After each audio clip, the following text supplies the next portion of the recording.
是谁闯入了第6层？如今竟有人跨入了第6层。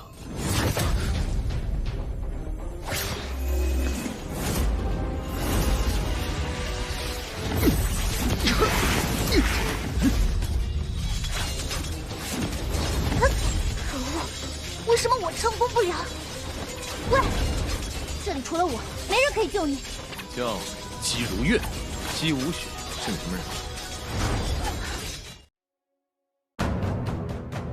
Kembali lagi bersama Bang Jago. Seperti biasa, Mimin selalu mendoakan kalian semoga selalu dalam keadaan sehat dan dalam kondisi terbaik. Di video kali ini, Mimin akan menceritakan sebuah donghua series dari Wusen Jujai. Dan bagi kalian yang mungkin baru gabung, Mimin saranin untuk nonton bagian sebelumnya dulu. Linknya ada di deskripsi. Tak berlama-lama, langsung saja kita masuk ke isi ceritanya.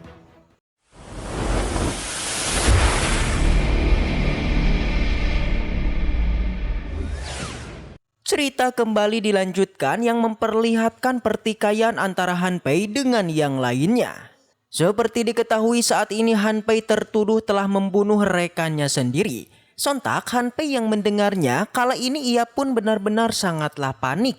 Apalagi di saat yang sama Leng Xingpeng juga tiba di sana. Tentunya Han Pei sendiri lagi-lagi meyakinkan kalau ia bukanlah pembunuhnya, bahkan King Seng bisa menjadi saksinya. Jelas perkataan itu membuat Suyan pun menanyakan jika bukan mereka lalu di mana pembunuhnya.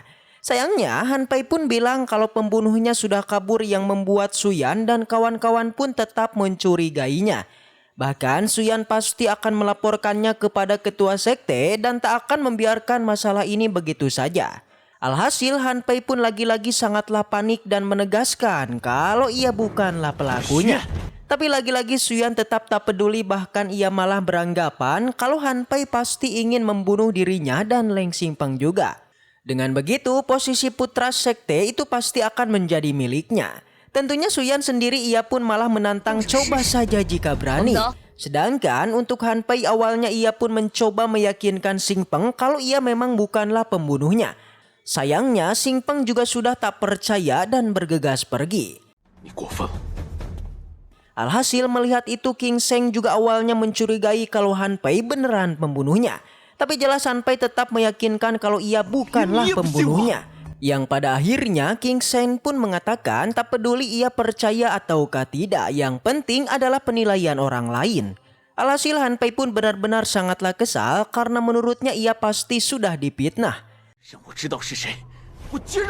Sedangkan di sisi lain di sana Tuan Muda Ji ternyata ia sudah bergegas memasuki lantai keempat. Yang ternyata Tuan Muda Ji menjadi orang pertama yang memasuki lantai keempat. Jelas di luar para tetua yang melihatnya sangatlah antusias karena memang dulu Kaisar Pedang membutuhkan waktu 13 jam untuk memasuki lantai keempatnya. Tapi sekarang malah ada seorang praktisi yang bisa merebut rekor tersebut. Bahkan Ketua Yan juga sampai terkaget-kaget, terheran-heran. Apalagi di saat yang sama juga ada dua praktisi lagi yang berhasil memasuki lantai keempat. Yang sudah jelas selain dari Tuan Muda Ji itu adalah Bos Qin Chen dan Xian Yu. Di sana dijelaskan untuk lantai keempat ini adalah atribut niat pedang. Jadi di lantai pertama adalah niat pedang awal. Lantai kedua niat pedang akhir, lantai ketiga niat pedang sempurna, dan lantai keempat adalah atribut niat pedang. Tentunya tanpa basa-basi lagi, mereka berdua pun langsung mulai bermeditasi dan mencoba memahami niat pedang tersebut. Yang sudah jelas tak butuh waktu yang lama guys. Mau itu Bos Qin Chen ataupun Xian Yu, mereka berhasil memahaminya dan bergegas pergi ke lantai kelima.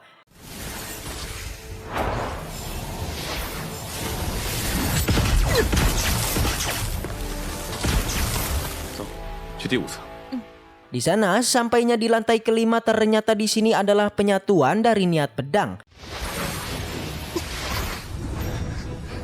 Sontak Bos Qin Chen yang melihatnya langsung menyuruh Xian Yu untuk mempelajarinya dulu. Jika berhasil mereka baru akan lanjut lagi.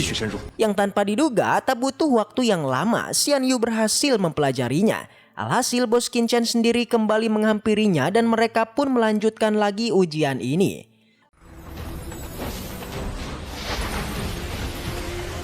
走。 Sementara di sisi lain Leng Xingpeng ternyata ia juga sudah menembus ke lantai 5. Tak hanya dia, di saat yang sama disusul juga dengan tuan muda Han Pei. Sontak menyadari kalau Leng Xingpeng sudah datang duluan, Han Pei awalnya sangatlah kesal.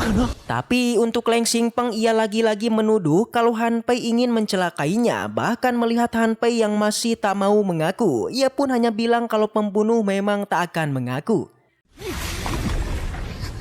韩飞，你要做什么？ 轩，别提他胡说八道。 Sampai Suyan pun juga datang yang membuat Xingpeng pun semakin menuduhnya dan mengatakan kalau barusan Han Pei juga ingin menyingkirkannya.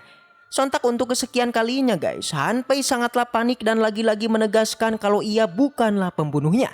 Tentunya untuk yang kali ini ia pun malah menuduh kalau yang membunuh Yu Xing adalah Bos Qin Chen bersama Wu Ming dan yang lainnya. 还有那白衣女子和叶无名。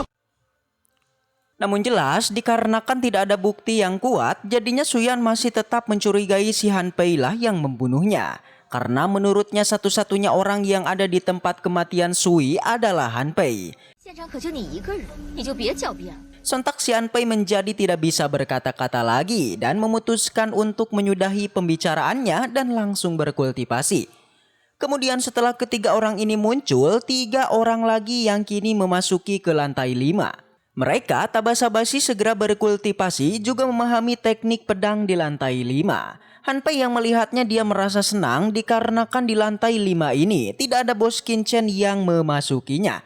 Dia menganggap meskipun Qin Chen itu kuat tapi tetap saja dia lebih lemah dibandingkan dengan dirinya karena tidak bisa masuk ke lantai 5. Di sisi lain di tempat Tuan Muda Ji, dia yang sudah memahami teknik pedang di lantai 5 lantas segera bergerak memasuki ke lantai 6. 不知这第6层是什么？ 是谁闯入了第6层？ Di luar ujian sekte pedang, semua orang menjadi kaget karena ada satu titik alias ada satu orang yang terlihat memasuki lantai 6.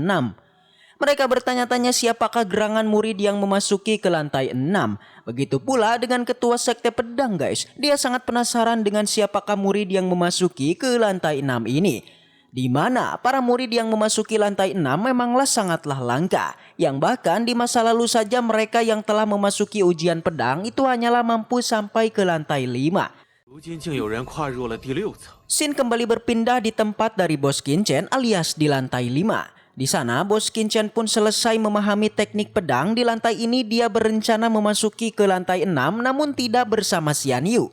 Qin Chen terlebih dulu pamit dan meminta Xian Yu untuk terus memahami teknik pedang di lantai ini karena dirinya akan memasuki lantai 6 terlebih dulu. 去感悟融合剑意，我先去第6层看看。 Di saat Qin Chen memasuki lantai 6, tiba-tiba inilah yang terjadi.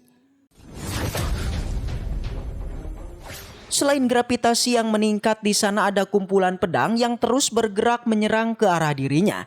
Tentu Bos Qin Chen menjadi kaget guys, karena ternyata ujian di lantai 6 ini yaitu diharuskan untuk mengendalikan semua pedang. Tak basa-basi Bos Qin Chen segera mengeluarkan tirai pelindung menahan semua gempuran pedang. Di sana selain dirinya Bos Qin Chen juga melihat adanya Tuan Muda Ji yang juga tengah menahan gempuran pedang. Sontak Bos Qin Chen merasa kagum karena tak menyangka si Tuan Muda Ji ini juga merupakan jenius langka yang bahkan bisa memasuki lantai 6 dengan sangat cepat. 没想到你这么快就跨入了第6层。 Tak membuang waktu lagi segera Bos Qin Chen pun mencoba memahami teknik pedang di lantai ini. Dengan mencoba mengendalikan salah satu pedang terkuat di tempat ini. Namun sayang, kekuatan semua pedang ini sangatlah luar biasa, membuat Qin Chen pun terpental. Yang bahkan beberapa kali dia mencobanya, Bos Qin Chen masih terus terpental.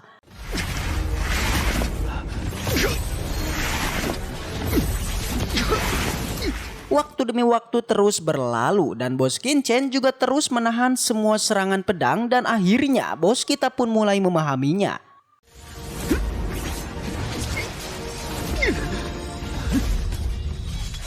Membuat si Tuan Muda Ji merasa kaget dengan kecepatan bos kita dalam memahaminya. Tak ingin kalah dengan Bos Qin Chen, Tuan Muda Ji juga terus memahaminya namun dia tidak berhasil. Yang pada akhirnya Tuan Muda Ji meminta Bos Qin Chen untuk mengatakan rahasia dia memahaminya.